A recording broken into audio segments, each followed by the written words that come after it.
at the end of the day, I think you might have said something just earlier, Justin, which really kind of resonated with me, which is I can read off a list of, kind of core leadership characteristics that basically would make a digital transformation kind of more thoroughly accepted and engaged with. But they tend to be kind of flowery.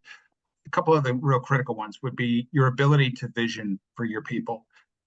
Everybody understands and remembers the change curve, right? Remember that thing that Elizabeth Kubler-Ross did about how it is we kind of encounter and manage grief. And she talked about this famous curve whereby you first have a shock, and then you have a denial, and then you have anger, and then you slip into the pit of despair, where you really just don't know where you are. You start to experiment with new ways of thinking, new ways of being, and getting over your shock and awe. And then hopefully you come out the other side of that experience being a more connected individual.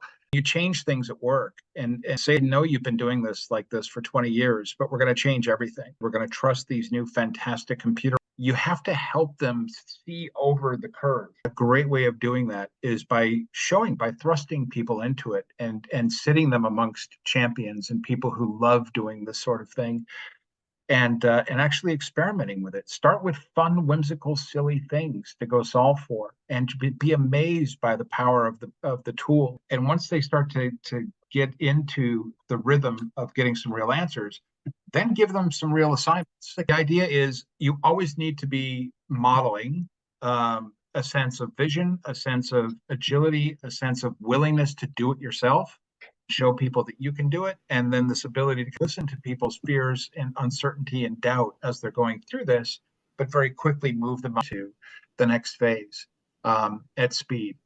So resilience and persistence, kind of matters in that frame too.